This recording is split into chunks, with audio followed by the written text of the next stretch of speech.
Boa noite. Nós temos hoje conosco um convidado que já é conhecido de alguns e não tanto talvez de outros. Quem conhece o pastor Jamê? Levanta a mãozinha. A maioria. Metade. De novo. Deixa eu comentar.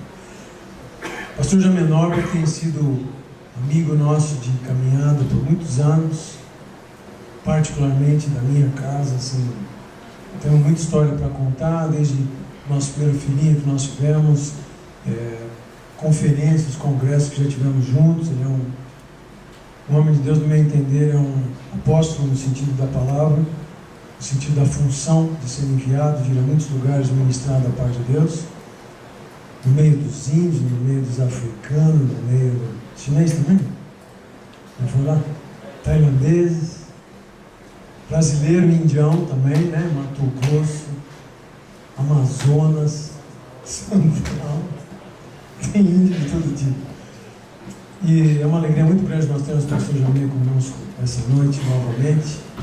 E para nós, pastores, tem sido uma bênção para a igreja também, em nome de Deus, e temos aprendido muito com ele. Então, nossa alegria é tê-lo conosco. Vem cá, Jamê, para a gente abençoar o servo de Deus. Vamos orar, vamos abençoar.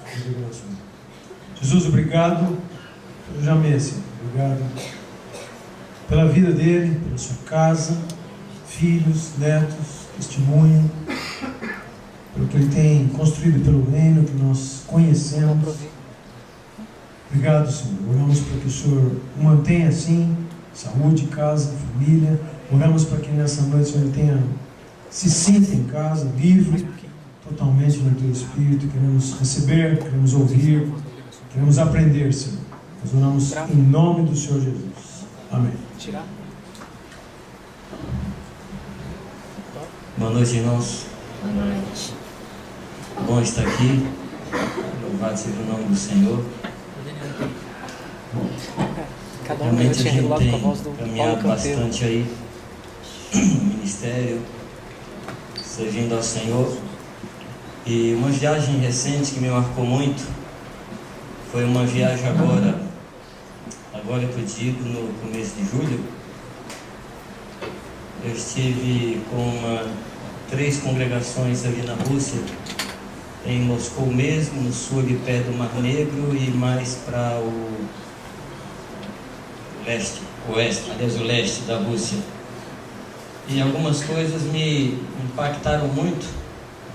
Primeiro, a dificuldade dos nossos irmãos ali em Moscou para se reunir, porque depois da queda do muro, da abertura, entrou ali na Rússia todo tipo de espiritualidade, das mais normais às mais anormais. E por causa disso, a igreja ortodoxa, que comanda ali, tem um poder muito grande, influenciou o governo, que proibiu a existência de qualquer grupo informal. Então as pessoas ali têm que fazer parte de um grupo formal. Saiu agora recentemente uma nova lei que multa as pessoas que se reunirem sem autorização do governo. Uma multa individual, $30 mil por pessoa. Pois é, às vezes a gente acha ruim de dar um dízimo aí, uma oferta de R$100, né? E aí vem o governo e leva $30 mil. Mas o fato é que a maior parte das pessoas ela não consegue pagar. Isso realmente é para intimidar, para proibir.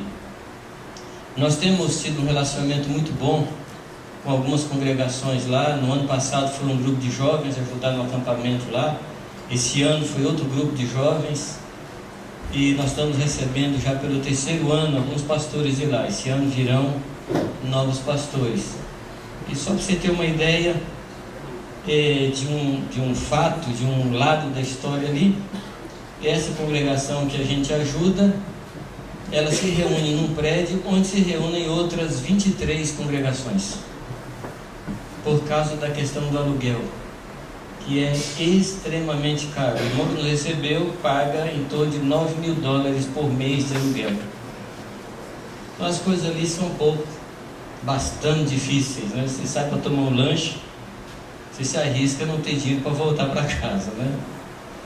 Mas o que me marcou também foi estar com um grupo, uma igreja do Uzbequistão, pessoal refugiado que está ali em Moscou, sem autorização, porque as repúblicas, depois da divisão da chamada União Soviética, as repúblicas perderam a ajuda do país sede, né, que era a Rússia, a Ucrânia, a Bielorrússia, os países mais ricos.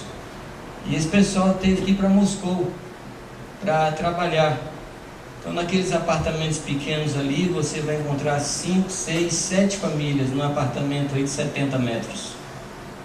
Aí tem escala para banheiro, então o banheiro nessa semana é dessa família, as outras não usam o banheiro aquela semana. Se precisar, vai fora, faz qualquer outra coisa, mas ali não.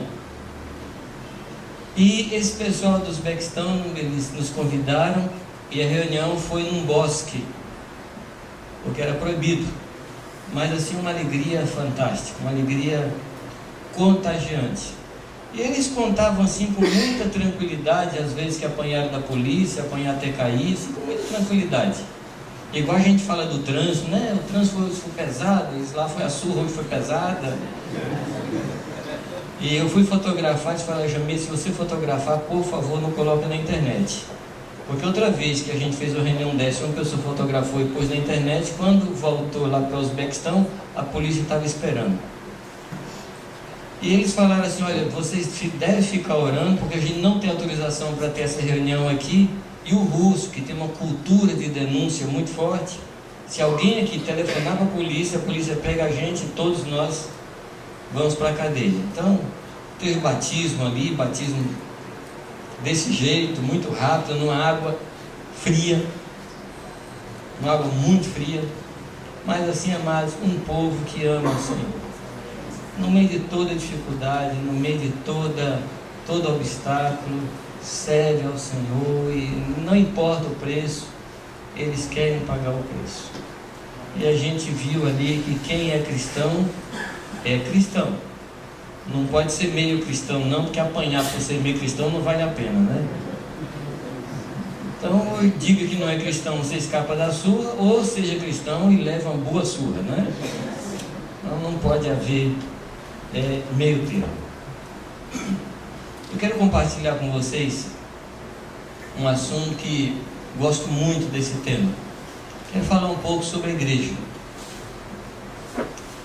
Amados, dos assuntos que Deus tem me dado, que Deus me fala, que Deus reparte pela sua bondade para comigo, esse é um dos assuntos que mais enche o meu coração. Deus tem repartido comigo um pouco do que Ele sente pela igreja. E eu gosto de dizer que eu sou apaixonado pela igreja de Jesus. Falando com Irani, brincando com ela, eu digo que sou apaixonado pela esposa de um amigo meu.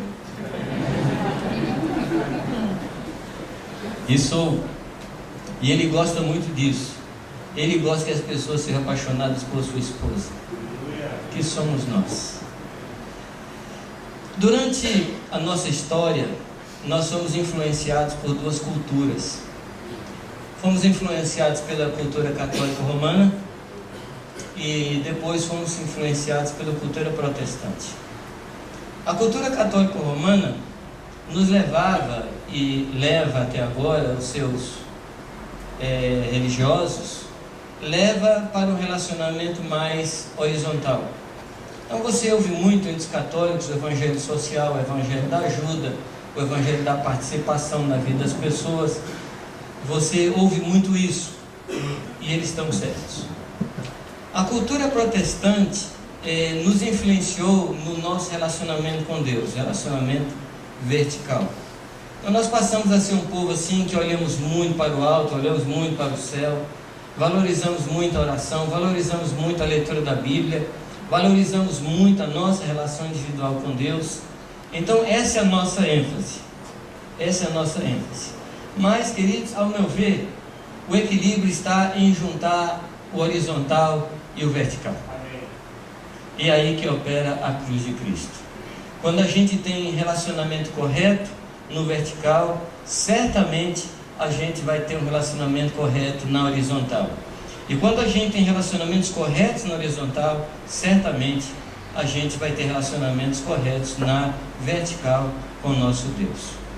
É impossível amar aquele que nós vemos se não amarmos aqueles que vemos. É impossível. É impossível você dizer assim: eu sou cristão, mas eu não tenho relacionamento com pessoas, eu vivo minha vida cristã, eu sozinho e Deus. Amados, é impossível.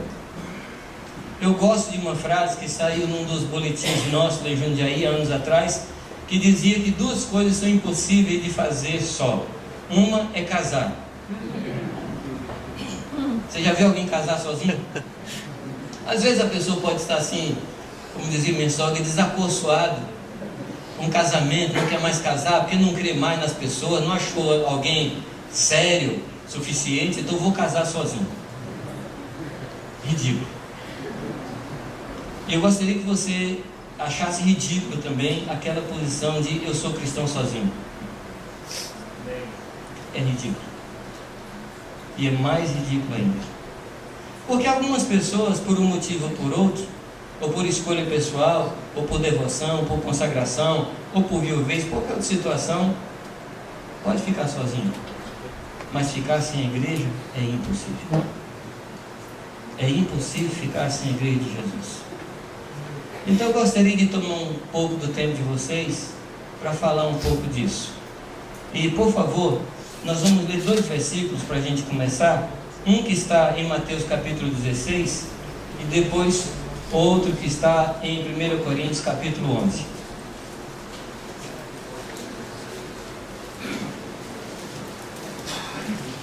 Mateus 16, se você se lembra, Jesus vem aos seus discípulos com uma pergunta. Versículo 13. Qual é a pergunta que é feita? Qual é a pergunta que Jesus faz? Que dizem os homens ser o filho do homem? E aí vem as mais diversas respostas.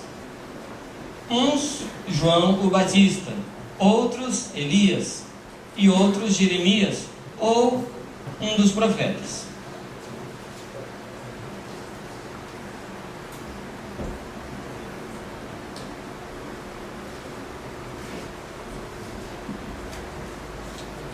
A resposta a essa pergunta muda muita coisa na vida. Se você entender que aquele que veio há 2000 anos atrás foi a encarnação de João Batista, o que isso vai mudar na sua vida? Nada. Absolutamente nada. Vai gerar uma certa discussão, mas não mais que isso. Se você achar que aquele que viveu há 2000 anos atrás é o Elias, o que vai mudar? Nada. Talvez você respeite mais Elias por causa disso, mas não vai mudar nada hoje na sua vida. Se você achar que é Jeremias, ou se você disser que Jesus é um profeta, eu receio que também isso não vai mudar muita coisa na sua vida. Porque nós temos outros profetas, e Jesus também era um profeta. Nós temos outros profetas e a nossa vida não muda muito pelo fato de a gente crer que Isaías foi profeta, que Elias foi profeta. A gente não crê, a gente não sofre muita mudança sobre isso. Mas aí Jesus faz uma pergunta, não sobre o que as pessoas diziam de Jesus, mas Jesus traz a pergunta para aqueles que estavam perto dele, e Jesus pergunta: o que vocês dizem do Filho do Homem? E eu quero repetir essa pergunta aos irmãos aqui. Obrigado. O que vocês dizem de Jesus? Quem é Jesus Cristo? Quem é Jesus para você?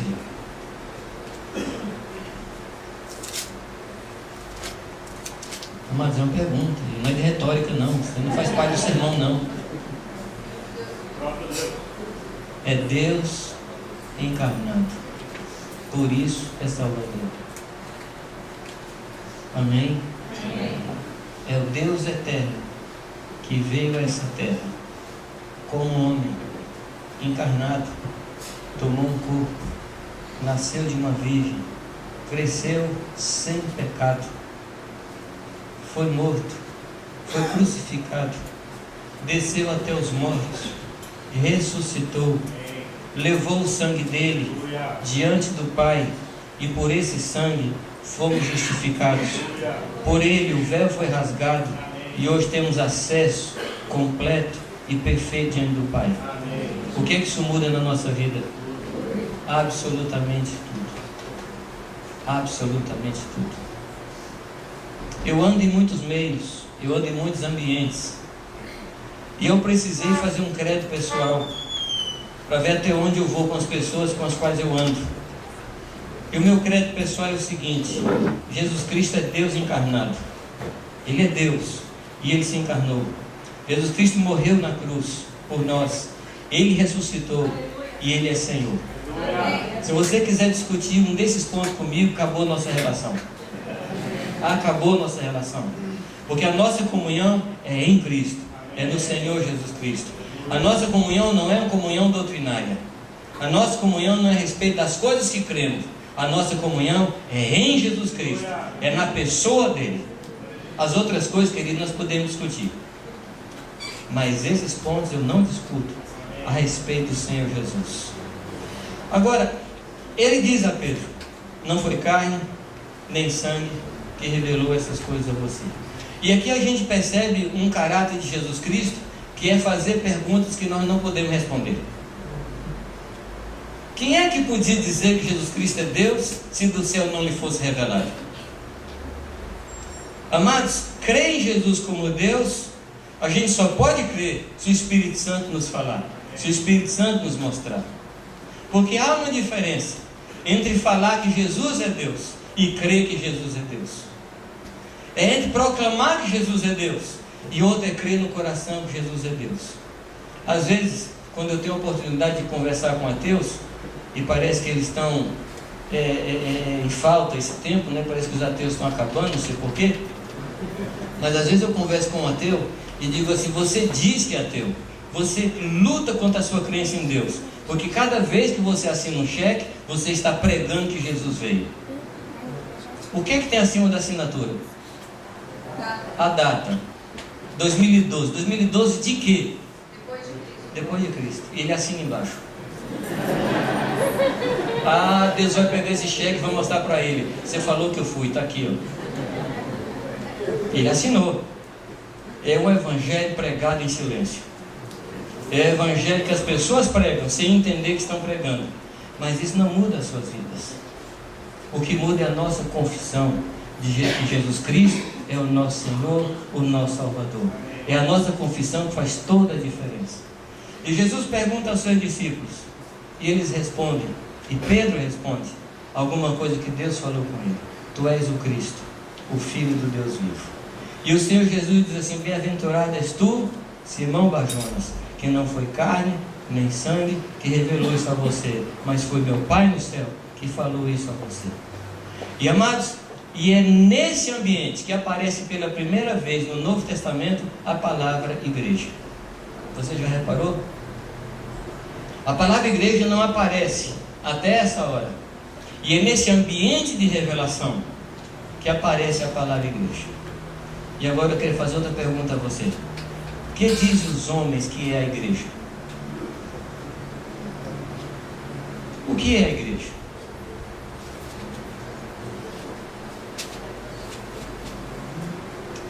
Eu, como pastor, eu tenho ouvido muito falar que igreja é um lugar de aproveitadores, os pastores. Você fala muito disso. Eu não tenho problema que falem isso, porque eu não sou. Alguns são. Alguns são. E merece polícia. Merece polícia. Quem aproveita das pessoas merece polícia, cadeia para eles. Mas é o que dizem da igreja. É o que diz da igreja. E você, o que é que diz da igreja? Eu quero dizer para você que a sua resposta pode fazer toda a diferença. A sua resposta pode mudar tudo na sua vida e na minha vida. O que você diz que é a igreja? Deixa eu lhe dar aí uma dica. Se você me pedir para fazer uma pesquisa a respeito de Stalingrado, por exemplo, eu vou na internet. Stalingrado fica lá no leste da Rússia. Gerson, 11 horas de voo de Moscou a Stalingrado. É longe, é longe. Eu posso fazer um levantamento para você de quantas casas tem Stalingrado, quantos policiais, quantas escolas, fazer todo o levantamento. A internet me provê isso. Mas se você me fizer uma perguntinha, vai derrubar toda a minha argumentação. Se perguntar, você conhece Stalingrado? Eu digo, não. Eu posso te dar toda a informação de Stalingrado, sem conhecer. Também você pode me falar muito sobre a igreja e não ter revelação dela. Jesus chamou a igreja de mistério dele. Paulo diz que a igreja é mistério de Cristo. Estou só lhe dando aqui algumas dicas para você juntar aí e responder o que é a igreja. Bom, a igreja não é um lugar. Você pode dizer amém? Amém. Tá, então não tem razão a gente falar assim, hoje vou à igreja. Tem razão? Não, tem razão. Eu digo para os irmãos que a gente só vai para a igreja uma vez. É no dia da nossa conversão. Depois disso, a gente é igreja. Então, se você ainda precisa ir à igreja, então você precisa se converter. Porque a pessoa só chega na igreja por conversão. A igreja não é um lugar. Cada conceito determina um comportamento. Se você quiser mudar comportamento, você tem que mudar de conceito. Por exemplo, o conceito de que a igreja é um lugar, isso determina dois tipos de comportamento. Porque aqui nesse lugar a gente se comporta de um jeito e lá fora comporta de outro. É assim ou não? É. Quer que eu prove? Eu vou provar. Aqui, a sua esposa diz, pode pegar um pouco de água para mim? Você fala com gelo ou sem gelo? E lá em casa, como é que é? Hã? Pega você. Você não tem mão, não? Você está pensando que eu sou seu empregado? Você percebeu? Eu vou parar só nesse copo de água. Vou parar só aqui. Eu acho que você já discerniu aí que os comportamentos são diferentes. Ô irmão, por favor, senta, esse lugar é seu, por favor, por favor. Ah, mas você está gostando aqui? Não tem problema, vou procurar outro lugar. Em casa? Como é que em casa? Eu cheguei primeiro. Tem ou não mudança de comportamento? Tem, amados. Tem. Eu não vou falar muito não, porque eu acho que você... Acho não. Você é inteligente e você sabe disso. Os conceitos determinam os comportamentos. Bom, a igreja não é uma reunião. Reunião acaba e termina. É aquela história de dizer, hoje vai ter escola, hoje vai ter igreja. Se hoje vai ter igreja, a igreja começa e termina. Mas a igreja é tão eterna como o Criador dela. A igreja é tão eterna. A igreja nasceu no coração do Senhor, lá antes da fundação do mundo. E ela vai subsistir em Deus, porque ela é o corpo de Cristo, o complemento daquele que enche tudo em todas as coisas. Então a igreja não é passageira. Amém? A igreja não é uma entidade a ser registrada. A igreja não é aquela entidade civil que se registra em cartório. Porque se for isso, então os homens fundam igrejas. E a igreja não é fundada por ninguém. A gente expande a igreja. A gente leva a igreja para outros lugares quando nós vamos a outros lugares. Mas a igreja não é fundada por ninguém. Eu faço menção da história de um senhor que a gente tinha ali na nossa congregação em Belo Horizonte. Eu morei em Belo Horizonte. E ali tinha um irmão, um diácono, que era assim, um irmão bem trabalhoso. Ele não era trabalhador, era trabalhoso. E assim, muito crítico, muito exigente. E um dia ele chega para o pastor, porque também ele era muito transparente. Dizia, pastor, é o seguinte, aqui tem muito problema. E olha, eu estou saindo, vou procurar um lugar melhor. E o nosso pastor era um homem assim que gostava de pescar, então dava linha, né? Ele dava linha. Quer dizer que você quer uma igreja melhor do que essa? Ah, eu quero, que aqui tem muito problema. Então você quer uma igreja... Você quer uma igreja perfeita, né? falei, é verdade, pastor, é isso que eu quero. Ele falou, irmão, é o seguinte, se essa igreja existir, é bom que nem você, nem que eu vamos para lá, porque se um de nós ir, ela deixa de ser perfeita, fica aqui mesmo. Durante um tempo ele se aquietou. Mas chegou um outro tempo, ele chega para o pastor e falou, pastor, é o seguinte, eu vou sair daqui e vou fundar a minha igreja. O pastor falou, muito bem, você pode fundar a igreja. Agora você precisa cumprir 3 requisitos só. O primeiro deles, nascer de uma virgem. O segundo, morrer na cruz. O terceiro, ressuscitar. Aí você pode fundar a igreja. Claro que ele não cumpriu nenhum primeiro. Eu não sei o resto da história, porque eu mudei de lá. Não por a igreja ser problemática, mas que a nossa congregação era muito missionária. Me abençoou, me enviou para o Amazonas, e de lá vim para São Paulo. Mas, amados, ninguém funda a igreja. Ninguém funda a igreja. Se nós entendêssemos isso, não haveria tantas placas em nossa cidade com o nome de igreja. Colocaríamos outros nomes, menos o nome de igreja. Porque quem deu o nome de igreja foi o Senhor. É Ele que funda. É Ele que funda. Com toda boa intenção, nós podemos formar uma associação religiosa e colocar o nome de igreja, e ela ainda não será igreja. Porque quem funda a igreja é o Senhor Jesus Cristo. Ela nasceu aqui na terra, daquele rasgo do lado de Jesus, assim como Eva nasceu de Adão, da costela. Na hora que o rasgo é feito do lado de Jesus, ali nasce a igreja na terra. A igreja é um mistério de Deus, revelada por Cristo, manifestada na terra pelo Espírito de Deus. É uma entidade espiritual, formada de pessoas, mas com natureza espiritual. Nós precisamos compreender isso. O outro texto que nós vamos ler está em 1 Coríntios, capítulo 11. 1 Coríntios, capítulo 11.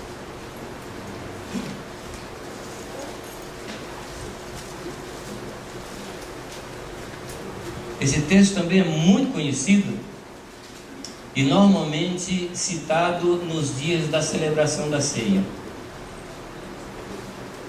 O versículo 26 diz assim: porque todas as vezes que comerdes este pão e beberdes este cálice, anunciais a morte do Senhor até que venha.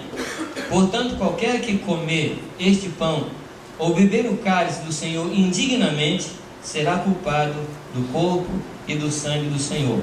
Examine-se, pois, isto é, para não comer indignamente, para não ser réu, para não ser culpado do corpo e do sangue, examine-se, pois, o homem a si mesmo. Então nós temos aquele momento da celebração da ceia e recebemos a instrução para nos examinar. Que tipo de exame devemos fazer?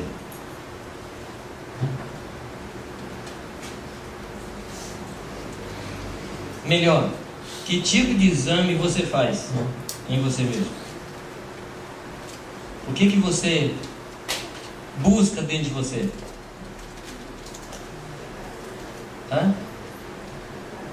Algum pecado cometido contra Deus, contra pessoas, não é isso? E se você encontra algum pecado em você, o que você faz? Se arrepende, confessa e pede perdão e come, não é isso? E come, porque aqui está: examine-se e coma. Mas, amados, eu creio que para entender essa proposta de Paulo, a gente precisa entender a carta. Um dos grandes problemas das heresias é que a pessoa toma um versículo e tira do contexto.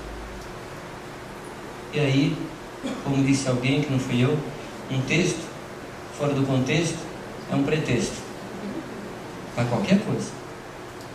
Se você quiser entender isso aqui, você tem que ler o conjunto da carta. Essa carta foi escrita por um motivo. Você se lembra? Qual foi o motivo pelo qual essa carta foi escrita?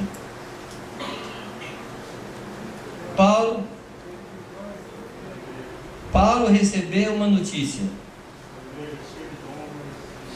Isso. E quem foi que levou a notícia? O pessoal da família de Cloé. Interessante que Paulo não falou assim, olha, estão dizendo por aí. Não falou, olha, foi o pessoal daquela família que me falou. Então Paulo não fazia fofoca, nem espalhava fofoca. Ele disse, foi fulano. Interessante, né? E o que Paulo diz? Que há entre vós divisões. E é por causa dessa notícia que Paulo escreve essa carta. E ele fala, porque no meio de vocês há preferências. A preferência é o começo do denominacionalismo. A preferência é o começo da divisão. Não permita preferências no seu coração. Quando você começa a preferir, ali se instalou a semente da divisão. Uns são de Paulo, outros são de Apolo, outros de Cefas, e tinha um grupo que era mais espiritual que dizia ser de Cristo.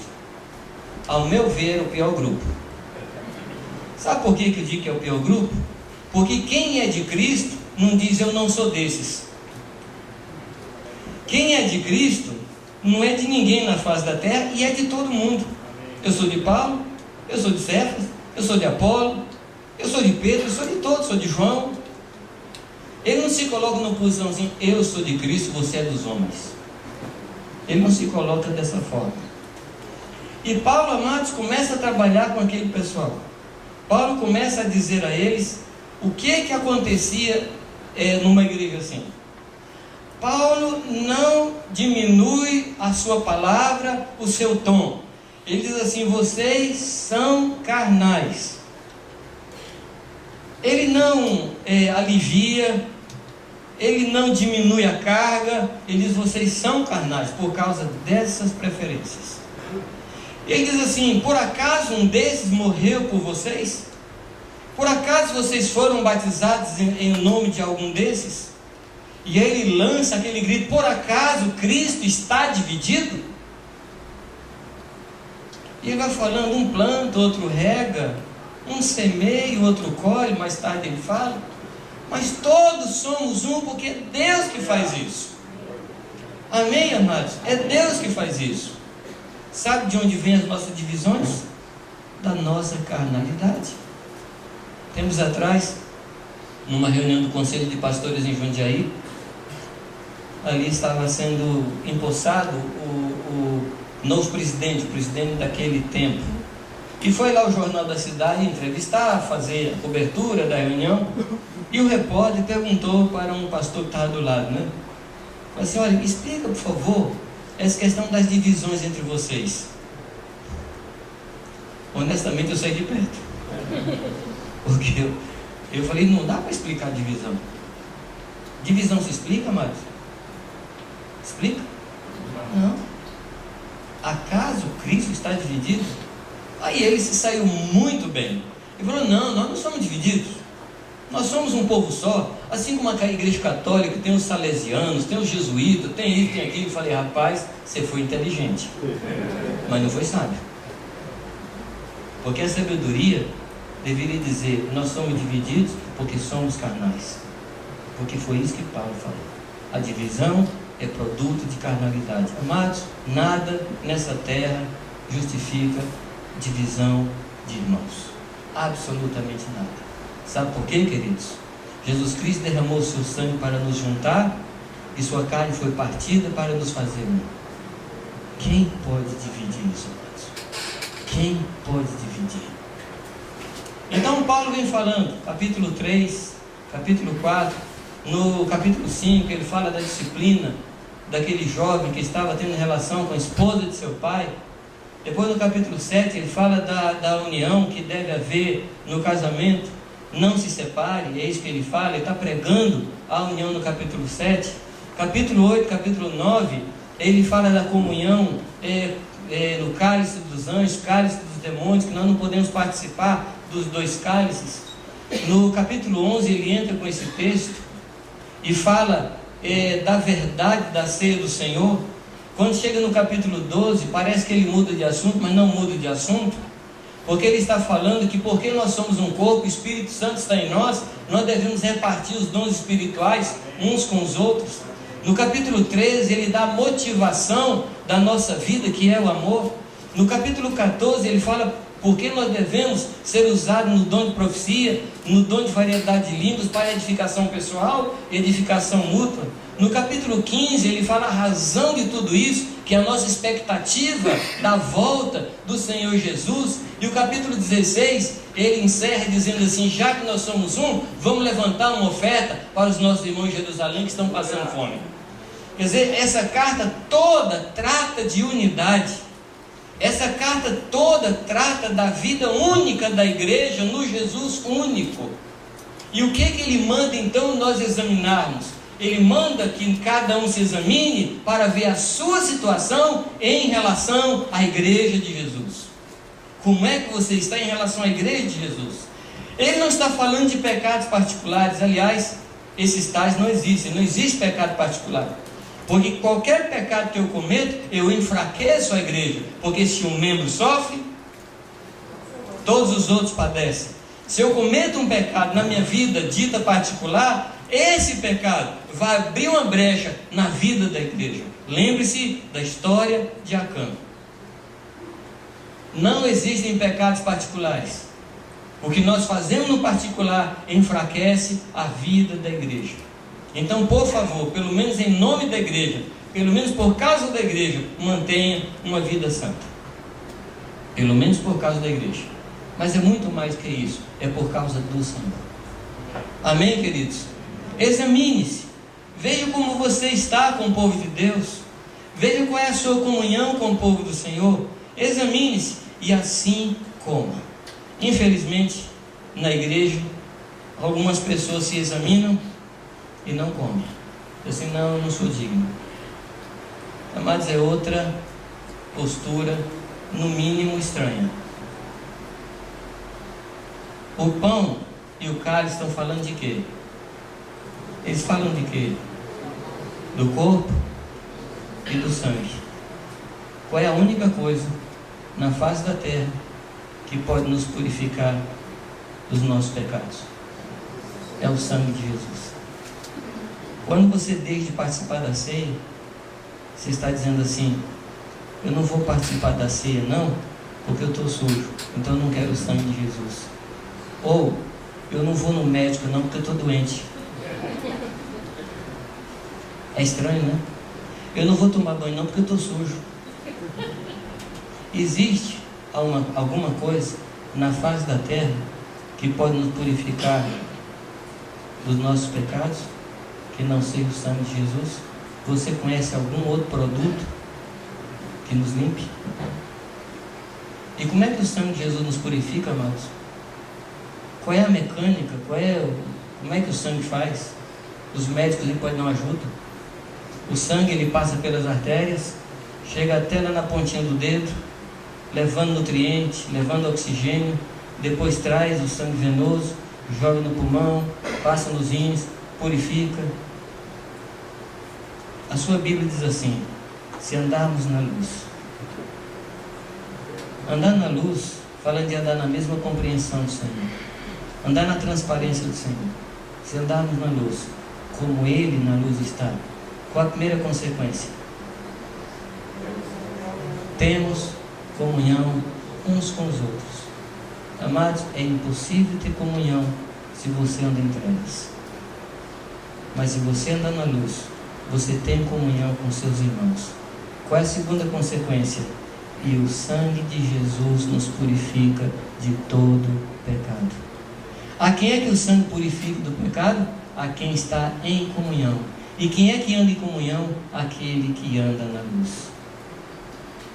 Ah, eu estou sujo. Amado, pede ajuda, confesse seu pecado, pede oração e participe.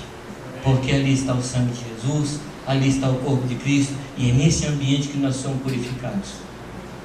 Amém? Eu espero que Deus fale com você, convença seu coração e mostre a importância da celebração da ceia do Senhor. Você sabe qual é o único motivo para a gente não participar da ceia? Só tem um motivo. É o que está em Números capítulo 9. se você estiver viajando.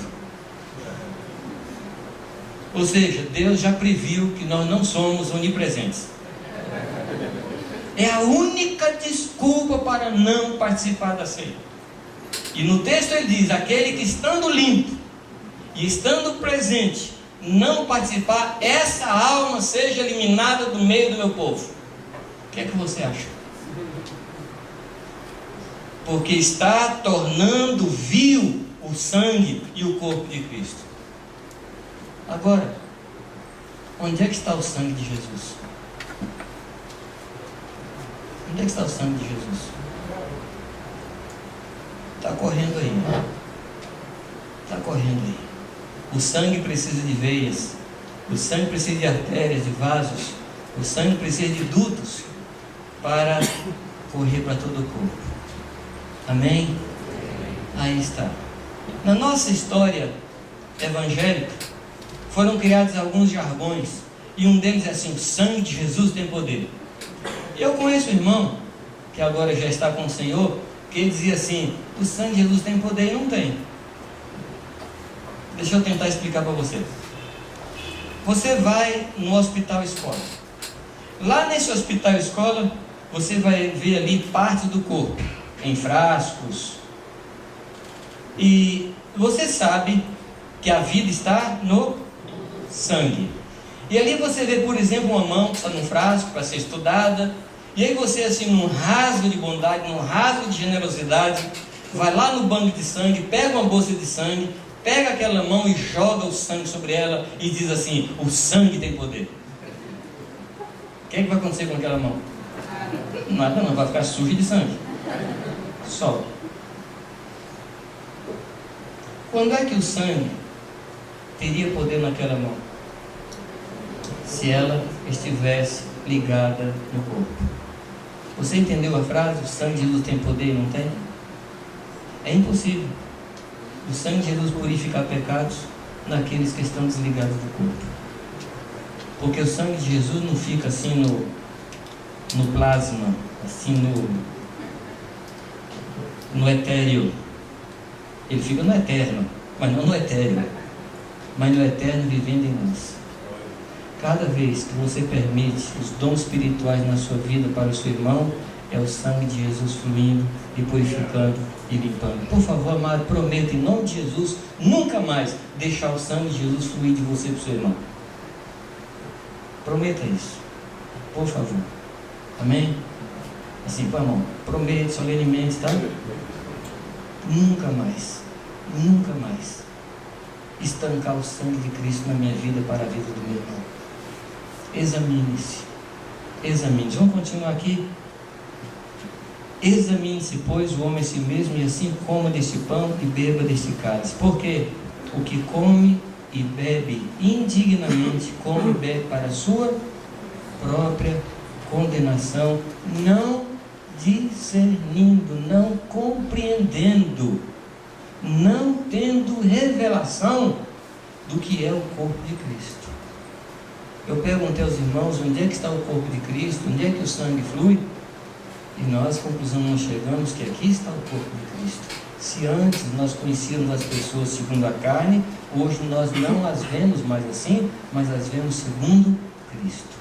Porque Cristo habita na vida do nosso irmão. E é assim que o vemos. Amém, amados? Nós precisamos ter essa revelação. E ele diz aqui no versículo 30: por causa disto, há entre vós muitos fracos e doentes e muitos que dormem. Se o sangue não chega no mais extremo do organismo, essa parte vai adoecer. Essa parte vai adoecer. Por isso que há muitos fracos. O sangue não tem chegado lá. O sangue não tem tocado nessas vidas. Falta a comunhão. E aqui a responsabilidade pode ser de quem não permite que o sangue passe, mas na maioria das vezes a responsabilidade é de quem não permite que o sangue, que a comunhão chegue na sua vida. Você vai dizer assim: não, eu não quero ter muita comunhão não, porque eu estou muito decepcionado. Eu não vou perguntar se você já decepcionou com a igreja não, tá? Não vou perguntar não. Mas eu vou perguntar outra coisa: você já decepcionou a igreja? Porque essa é a pergunta que a gente tem que fazer. Já? Sim ou não? Um sinalzinho assim de leilão, um sinalzinho bem discreto assim. Amados, nós decepcionamos sempre. Você já pensou se as pessoas nos jogassem fora cada vez que a gente decepciona? Onde é que a gente estaria até agora? Deus, a gente não consegue decepcionar. Eu já escutei pessoas falar assim: Deus, eu não quero te decepcionar. Eu tive que interferir e falar: fica tranquilo, você nunca decepcionará o Senhor, porque Deus nunca espera coisa boa de você. Decepção é para quem se surpreende. Deus não surpreende com a gente, nunca. Vou fazer uma surpresa para Deus, vou cometer um ato de vontade hoje. Uma surpresa, vou pecar. Não. Jesus falou: não precisem que dê testemunho do homem para mim, eu conheço o homem. Mas, amados, não nos decepcionamos. É ou não? Não nos decepcionamos. Eu escutei uma mensagem de um irmão indiano, Ernesto Comanapari. Eu nunca tinha ouvido uma mensagem daquela falando sobre os 5 seixos que Davi pegou. Eu já vi mensagem sobre Davi, sobre Golias, mas nunca vi a mensagem sobre as 5 pedrinhas. 5 seixos. O que são seixos? Seixos são aquelas pedras redondinhas que a gente usava antigamente para matar passarinho, lembra? Com estilingue. Pois é, eu me arrependi já. Não me jogue pedra, filho. Mas aquela região onde Davi estava era uma região pedregosa. E Davi podia baixar ali e pegar qualquer pedra. Qualquer pedra. Mas ele não faz isso. Ele vai num lugar onde tinha seixos, pedras redondinhas, e pega essas pedras, e é com uma pedra dessa que ela derruba Golias. Agora, como é que essas pedras se tornaram redondinhas? Se tornaram lisas? E? Desgastando como? Rolando na corrente de água e desgastando. Desgastando como? Uma com a outra. Atrito. Você está entendendo, não? Está entendendo? Há um rio que alegra a cidade de Deus, é o Espírito Santo, que está na cidade de Deus, a igreja. E esse rio pega as pedrinhas e faz as pedrinhas fazer o quê?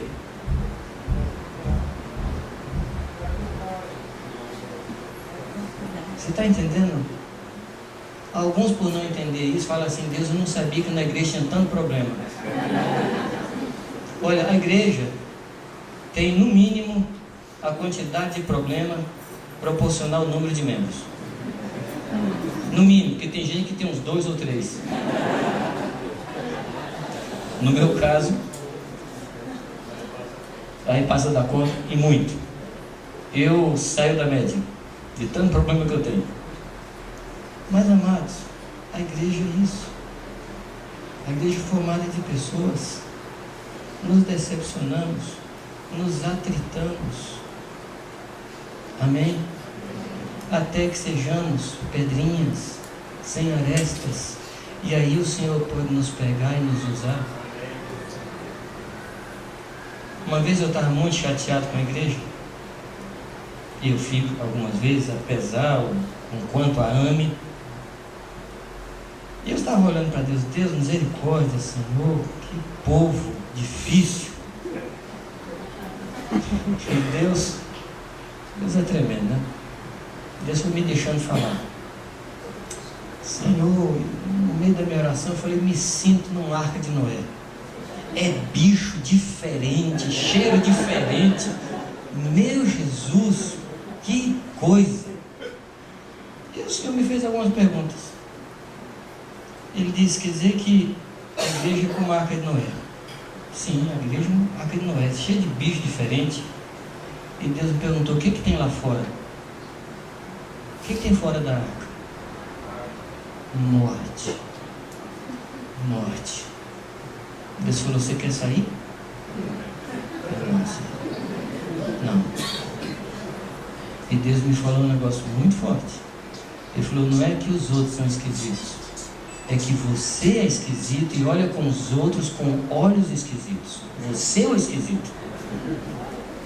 Amados, quando você achar os outros esquisitos, pare e pense, você não é esquisito. Ah, esse povo é muito diferente. Diferente de quem?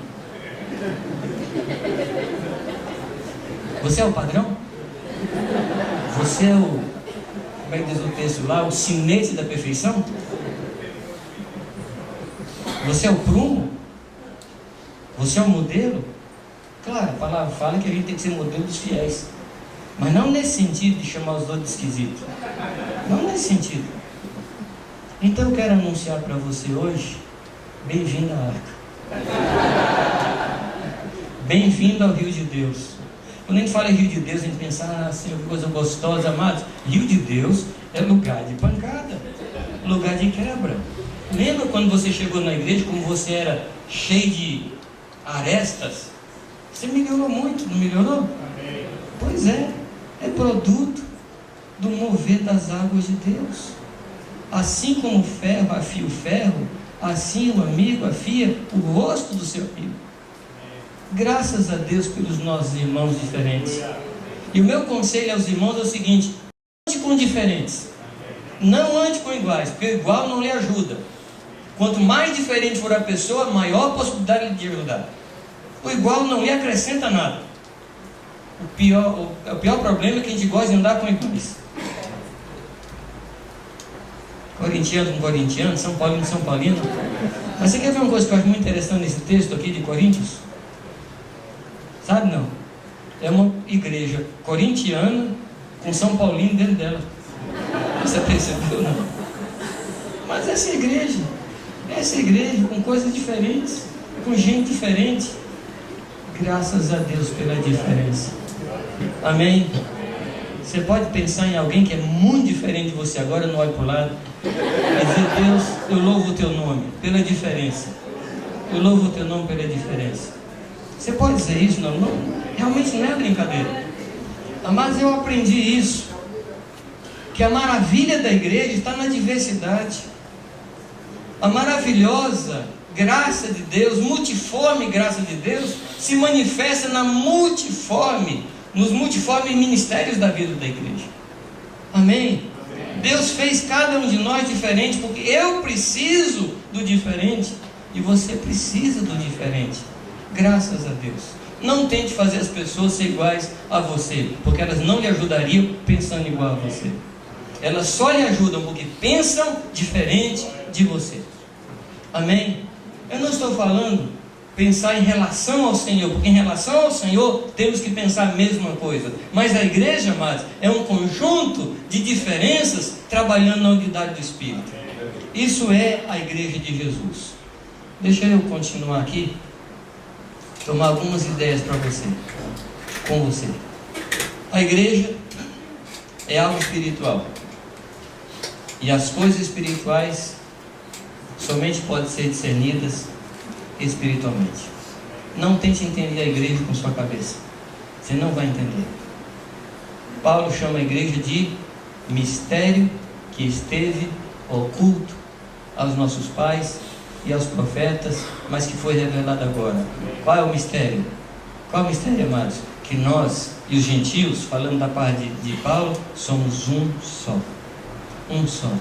A igreja é o mistério de Cristo, assim como Cristo é o mistério de Deus. Só quem pode conhecer a Cristo é aquele a quem Deus revelar. Só que quem pode conhecer a igreja é aquele a quem Cristo revelar.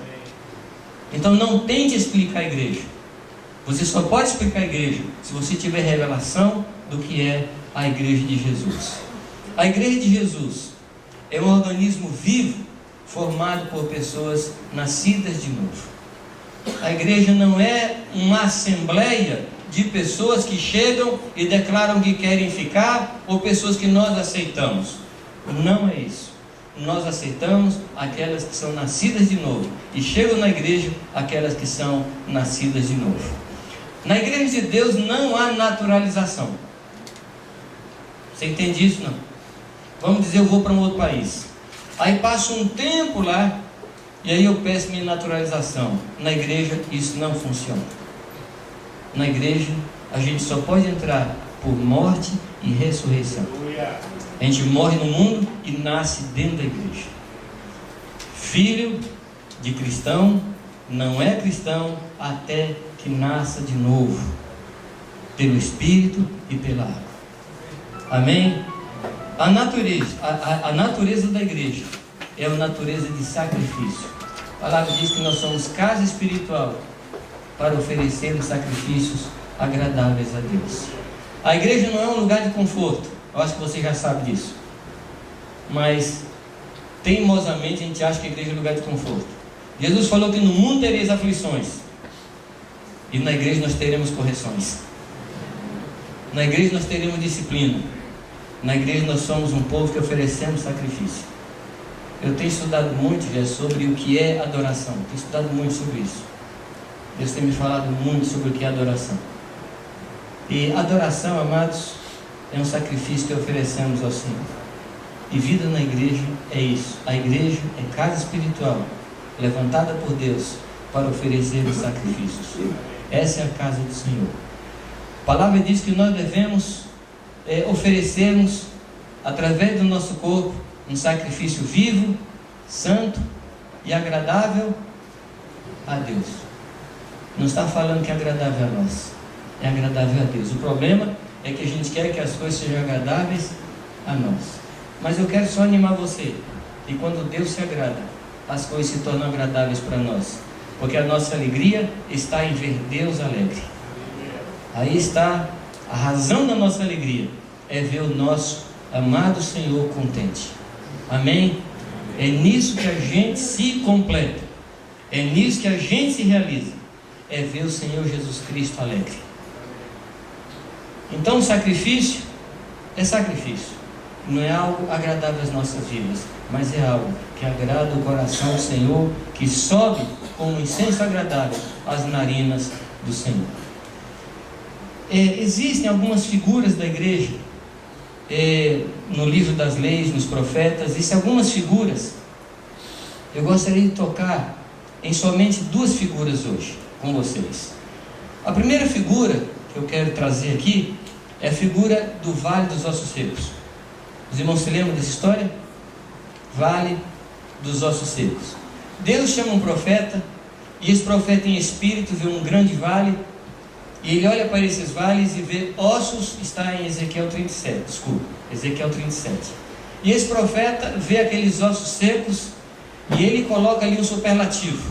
Ele diz: ossos secos, sequíssimos.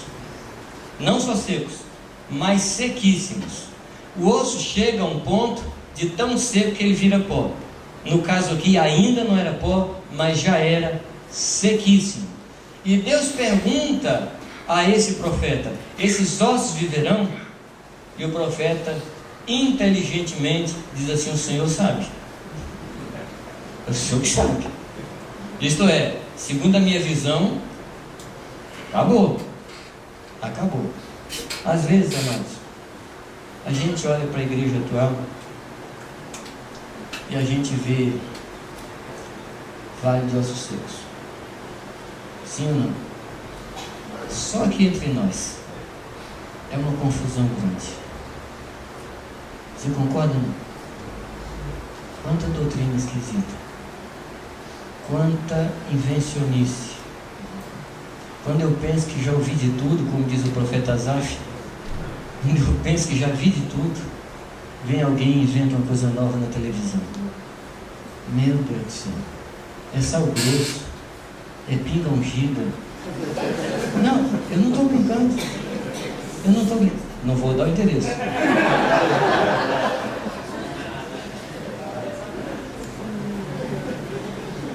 Pasme. Pasme. O vendedor lá, o vendedor, que não é pastor, o vendedor, ele estava dizendo assim: se você na sua casa tem uma pessoa alcoólatra, tome essa cachaça agora que nós ungimos e leva lá, e a pessoa vai tomar e vai deixar o vício. Pinga ungida. Tá, vamos ficar só nisso aqui. Honestamente me embrulha o estômago. Não a pinga da história, né? Me embrulha. Meu Deus do céu. Deus do céu. E o Senhor fala assim: essa é a minha igreja. Olha, Jesus, como pode, Senhor? Como é que pode? Os ossos estão sequíssimos. E Deus me pergunta assim: esses ossos viverão? O que você acha? Tu sabe, Senhor. Mas eu posso anunciar para você que o Espírito de Deus virá. O Espírito de Deus virá. É a única esperança nossa, é o mover do Espírito Santo nesses dias. Você está orando por isso, não? Então, ao invés de criticar, ore. O profeta em nenhum momento falou mal dos ossos. Em nenhum momento ele falou: esse povo não tem mais jeito. E você se lembra que esses ossos representavam a casa de Israel, a menina dos olhos de Deus. E o Senhor falou para ele: profetiza sobre os ossos. Profetiza ao Espírito. E ele profetiza ao Espírito. E o Espírito vem dos 4 cantos da terra e sopra sobre aqueles ossos. E ouve-se um grande barulho. E era o barulho dos ossos, cada osso procurando o seu osso. Você já achou o seu osso? Ou você é um cristão desligado? Cristão desconectado? Que é religioso em casa? Que tenta ser cristão sozinho? Amados, no corpo de Cristo não é isso. No corpo de Cristo não há anomalia. No corpo de Cristo não existe aqueles 6º ou 7º dedinhos. O corpo de Cristo é perfeito. E Deus colocou você perfeitamente no seu corpo perfeito para você operar com perfeição. Amém? Cada um de nós tem a sua função, cada um de nós tem o seu papel. E veio o Espírito Santo e soprou sobre os ossos. Houve aquele barulho. Eu espero, amados, que nos nossos ouvidos nós estejamos hoje escutando o barulho dos ossos procurando seus ossos. Deus, eu não posso ficar sozinho. Eu não posso andar sozinho. Eu não posso ser crente sozinho. Eu não consigo viver a vida cristã sozinho. Eu não consigo. Será que você pode dizer isso? Não? Você consegue viver sozinho? Eu não posso, amados. Eu não consigo sequer me imaginar sem a igreja de Jesus. Eu não consigo. Eu não consigo me imaginar fora da igreja de Jesus Cristo. Eu morreria. Eu morreria. Porque é na igreja que está a vida de Jesus Cristo. O salmista diz: quão bom e agradável a Deus que os irmãos vivem em harmonia. Porque ali Ele ordena a bênção e a vida. Não só a bênção. Tem gente que anda buscando bênção, mas na igreja a bênção e a vida. Isso significa que sem a igreja você pode ter bênção, mas não tem vida. Porque tem muita gente abençoada fora da igreja, com carro novo, casa nova, saúde. Por isso que o salmista diz assim: por que prosperam os ímpios? Seus filhos são gordos, né? Se bem que hoje esse salmo não seria muito bem aceito, né? Seus filhos são gordos, são nédios, brilham sua pele e tal. Por que prosperam os ímpios? Os ímpios prosperam, mas não tem vida. A vida está no lugar, no corpo de Cristo. É ali que a vida se manifesta. Ah, amados, eu tremo só de pensar na remotíssima possibilidade de me afastar da igreja. Eu tremo só de pensar. Eu fico pensando: Deus, como é que tem pessoas que se afastam da igreja e ficam tranquilas? Como é que pode? Não receber o sangue, não receber a comunhão, não serem purificados, não ter amizade, não ter gente que o levante quando cai, não ter gente que o aqueça quando começa a se esfriar, não ter gente que o levante, não ter gente que o ajude a colher mais. Como pode? Como pode a pessoa pensar que é melhor ser um do que dois? Como pode? Quando é que é a melhor paga do trabalho? É sendo um ou sendo dois? É verdade que também o profeta Asaf diz que quem caminha sozinho pode ir mais rápido, mas não vai mais longe. Conhece esse cântico, não? Pode ir mais rápido, mas não vai mais longe. É verdade que eu sozinho me aconselho mais rápido, Eu sou menos burocrata comigo mesmo. Porque para pecar, não preciso pensar muito, eu já peco. Porque se eu pedir conselho, eu não peco. Verdade, amados? Peça conselhos. Ande em comunhão. Procure o seu osso. Não fique sozinho. A palavra diz que nós somos juntas e ligamentos. Qual é o trabalho da junta? Juntar. A junta. Você está juntando pessoas ou você está separando? Tem irmãos que separam, irmãos. Tem irmãos que ouvem uma conversa a respeito de alguém e passa para outro. E esses irmãos, o que falou e o que ouviu, se separarão. Você sabe como é que é o nome dessa obra? A obra do anticristo. Porque a gente pensa que o anticristo é aquele que vai fazer grandes milagres, mas o que separa irmãos faz o trabalho do anticristo. É uma coisa que Deus abomina. É aquele que espalha comentários através dos irmãos. Se alguém vier a você e falar de um irmão, fala para ele, você já conversou com ele? E eu lhe dou um tempo para você falar. Se você não falar, eu vou com você lá para você falar para ele. Por favor, não fale do seu irmão. E quando alguém lhe falar, instrua essa pessoa a conversar com a pessoa. Infelizmente na igreja hoje, a gente tem aquilo que eu chamo de fofoca santa. A pessoa fala uma coisa para a gente e outra diz, olha, eu estou contando para você orar, viu? Não é verdade, não é para eu orar. É porque você não aguenta ficar calado nem orar pela pessoa. É fofoca. Não é oração, é fofoca. Fofoca gospel, essa é nova. Busque o seu osso. E quando os ossos encontraram o seu lugar, veio a carne, veio os tendões, veio a pele e veio o Espírito Santo e transformou aquele vale num exército numerosíssimo. Amém, amados? Tudo partiu de cada osso procurar o seu osso. Não ande sozinho. Você promete que não vai andar sozinho? Prometo, não vou andar sozinho. Eu quero dizer para você que quem anda sozinho busca o seu próprio interesse e se levanta contra a verdadeira sabedoria. Quem anda sozinho anda em péssima companhia. Você sabia, não? Quem anda sozinho anda na pior companhia que pode existir na face da terra. Quem desses corruptos que estão aí você nomearia como seu conselheiro? Desses que estão lá sendo julgados, quem deles você nomearia como seu conselheiro? Nenhum deles. Pois eu quero lhe avisar que a Bíblia fala que o nosso coração é desesperadamente corrupto. Então eu sou a péssima pessoa para me aconselhar, porque o meu coração é enganoso e eu sou desesperadamente corrupto. Então eu não sou uma boa fonte de conselhos para mim mesmo. Eu preciso dos irmãos, porque é na multidão de conselheiros que está a sabedoria. Não ande só, busque conselhos. Busque conselhos. Quanto mais o tempo passa para mim, mais inseguro eu fico a respeito das minhas decisões, porque eu descobri que eu erro nas vezes que eu tenho certeza. É ou não? Quando é que você errou? Quando você tinha certeza. Você estava errado. Eu fiz uma aposta com minhas meninas tempos atrás. Eu fiz a aposta porque eu tinha certeza. Claro. E elas, pai, você está errado. Eu falei, não, eu estou certo. Eu estou certo. Pai, se o senhor estiver errado, se o senhor dar qualquer coisa que a gente pedir, eu falei, claro, pode pedir o que vocês quiserem. Logo depois ela mostraram que eu estava errado. Eu tive que levá-las no campo de futebol aqui no Morumbi do São Paulo. Meu Deus, que coisa terrível.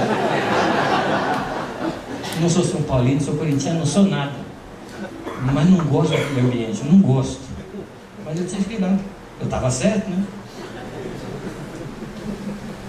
Não tenha certeza das coisas. Busque conselhos em tudo que você for fazer. Mas isso é autoestima baixa. Não, é sabedoria. É sabedoria. O sábio busca conselho. O tolo erra sozinho. Claro que não é garantia que todas as pessoas vão lhe dar o conselho certo, mas a possibilidade de erro é muito menor. Seja sábio. Não faça nada só. Deixa eu lhe mostrar uma outra figura da igreja. Você lembra da história de Ruth e Noemi? Lembra? Essa história fala de quê? Não é de casamento. Ainda que existam cânticos lindos de casamento em cima dessa história. Mas a única coisa que não tinha na história era casamento.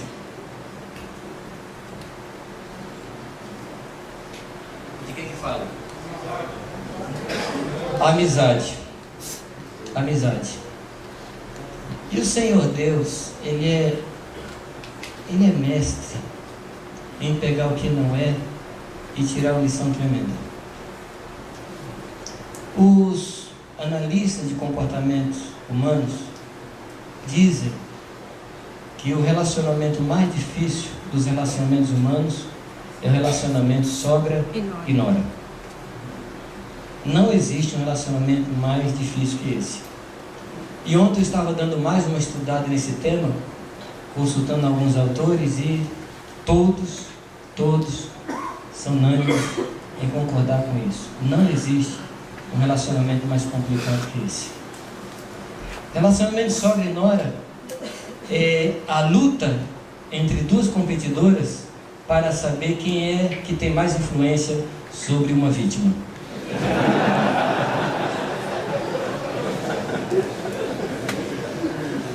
É um cabo de guerra.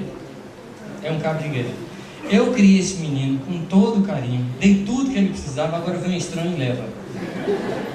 A estranha diz assim: ela já teve ele todo o tempo, agora eu casei com ele, ele me ama, é meu, por que ela fica dando pitaco aí?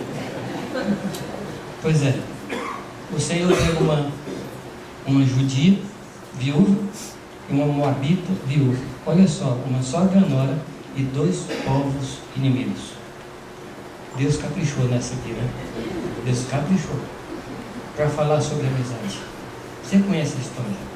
O marido de Noemi morre, os dois maridos, filhos dela, morrem, e sobra ela e as duas noras.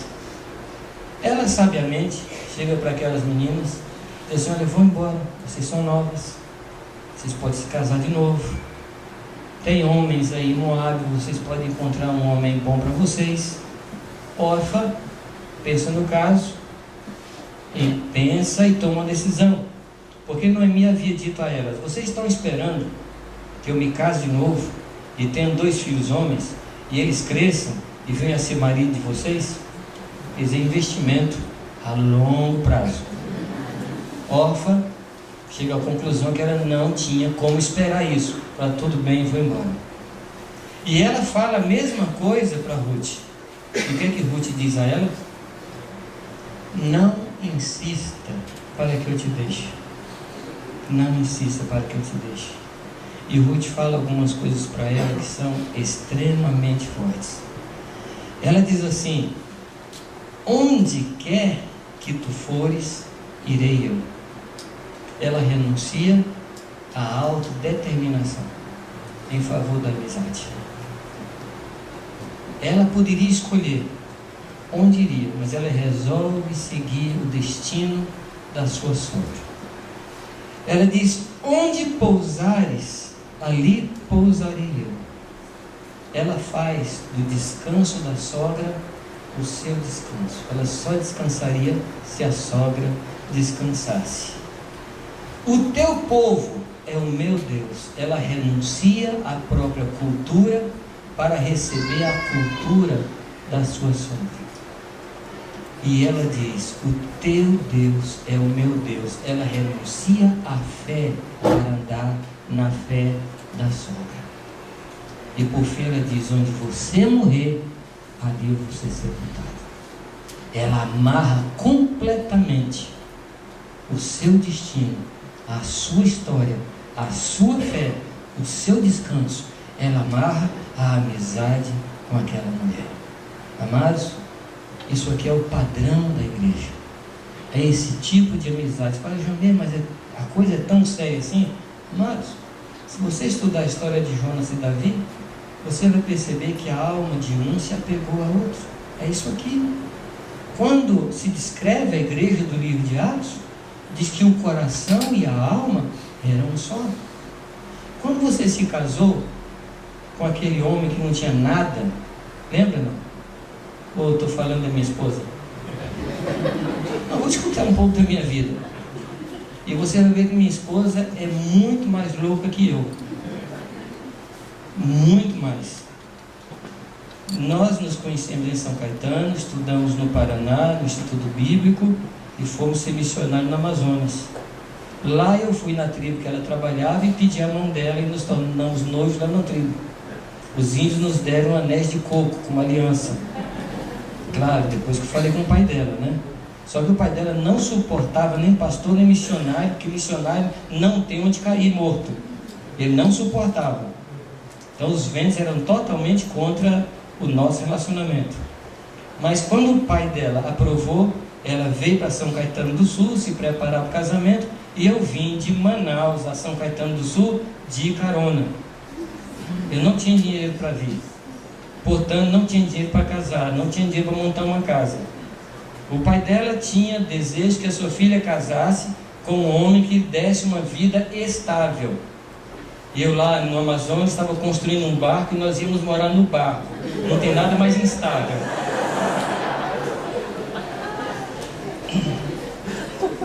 Eu pensava que eu era louco, mas encontrei minha esposa. E ela deixou tudo para andar comigo. Amados, esse não é padrão de casamento só. Isso é padrão de igreja. Sabe por que muitas pessoas se afastam da igreja? Porque não tem afeição, não tem amizade, não tem ligação, não são amigas. Porque de amigo a gente está junto até na morte. Às vezes a gente está numa igreja por convicção doutrinária. Eu gosto daquela igreja porque as mensagens são bonitinhas. Mas um dia que tem uma mensagem não tão bonita, a gente vai procurar outra igreja. Desculpa, eu me traí.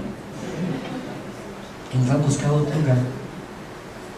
Ah, mas quando a gente é ligado no amor de Deus, a gente não se afasta. Na alegria, na dor, na saúde, na doença. Que tem igual o sentimento de cuidar dos interesses de Cristo, cuidando de vocês. Porque outros cuidam dos seus próprios interesses, mas Timóteo cuida dos interesses de Cristo. Cuidar dos interesses do irmão é cuidar dos interesses de Cristo. Ah, mas isso tem base bíblica? Tem. Se nós servirmos a um dos pequeninos irmãos de Jesus, nós estamos servindo a quem? A Jesus Cristo. Cada vez que você serve ao irmão, você está servindo a Cristo. E Paulo fala de Timóteo, depois Paulo fala de Epafrodito. E aí nesse texto está uma santa e maravilhosa confusão.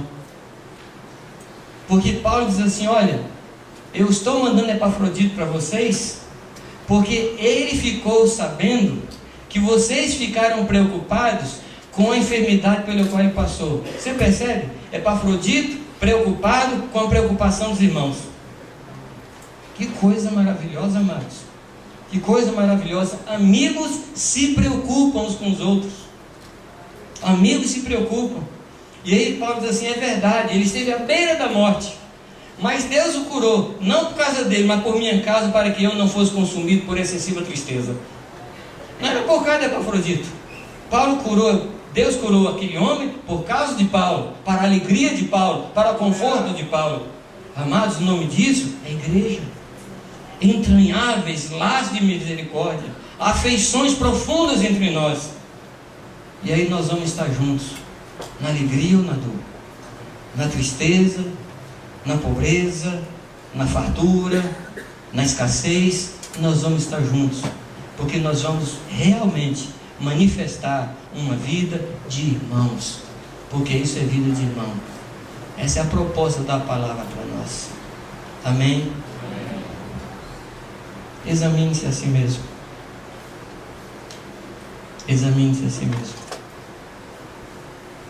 Como disse Jesus, como eu ansiava por tomarmos a ceia aqui nesta noite, para proclamarmos essa verdade, de que nós somos um, nós somos parte uns dos outros.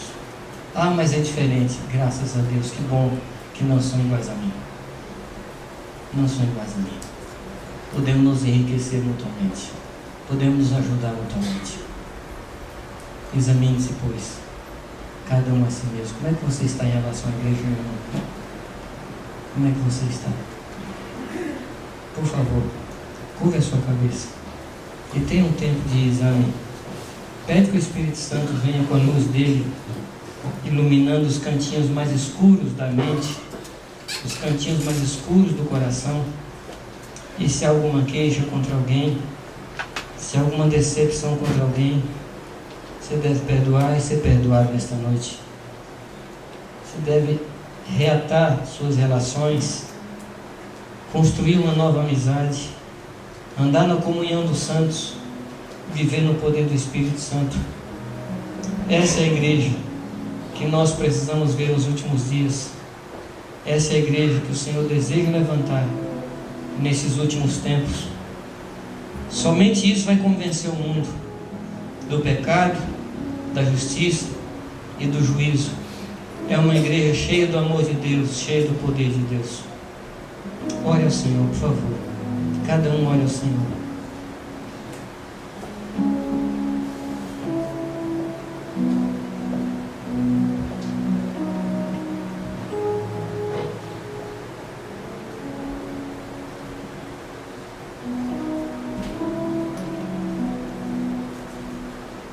Se há alguém aqui nesta noite que quer se reconciliar com a igreja, talvez você diga assim: mas eu não afastei para o mundo, eu não fui lá no mundo, eu não fui beber, não fui adulterar. Mas às vezes você se afastou da igreja, continuando nas reuniões. Que se nessa noite você quiser se reconciliar e quiser que juntos oremos para que Deus nos purifique de todo pecado, você pode ficar de pé no seu lugar e nós vamos orar.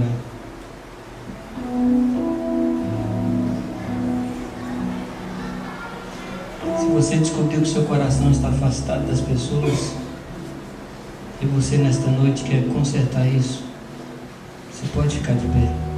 Não tenha medo, não. Não tenha medo, só você sabe. Só você conhece o que você está passando.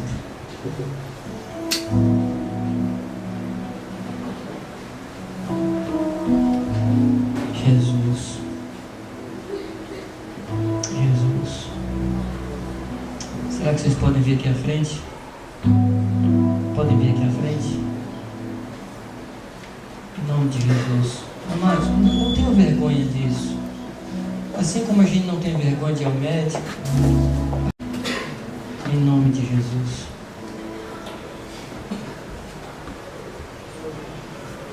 Eu gostaria de perguntar se aqui no auditório existem alguns irmãos que gostariam de vir aqui à frente e abraçar essas pessoas e orar com elas, dizendo assim: você é bem-vindo, você é bem-vindo, você é valioso para nós. Será que tem alguém aqui que gostaria de fazer isso? Você gostaria de receber essas pessoas no seu coração, em nome da igreja? Então vem, por favor. Não deixe ninguém sozinho aqui à frente. Não deixe ninguém sozinho. Pode vir 2, 3, 4 orar por a mesma pessoa, não tem problema não. Pode vir. Não importa não, quanto mais melhor. Quanto mais melhor. Em nome de Jesus, nós recebemos estas vidas, Pai. Nós recebemos, Senhor, e queremos no Teu nome, Pai, orar para que o sangue de Jesus Cristo purifique, Senhor, de todo pecado. Senhor, nós recebemos estas vidas diante do Senhor, Pai, e rogamos, Pai, a cobertura do sangue de Jesus, o poder do Espírito Santo para quebrar toda amargura, todo ressentimento produzido pela decepção. Deus, em nome de Jesus Cristo, que o Senhor venha tirar agora toda frieza, toda indiferença. Senhor Jesus, nós recebemos essas pessoas no Teu nome, Senhor, no Teu nome. Oh Senhor Jesus, eu quero pedir que os irmãos que estão assentados, vamos levantar diante do Senhor, vamos proclamar a unidade da igreja, vamos orar uns com os outros. Vamos orar uns com os outros, vamos abençoar uns aos outros. Em nome de Jesus, nós temos graça de Deus para repartir. Nós temos graça de Deus para repartir. Vamos fazer isso, vamos orar uns pelos outros. Em nome de Jesus. Em nome de Jesus.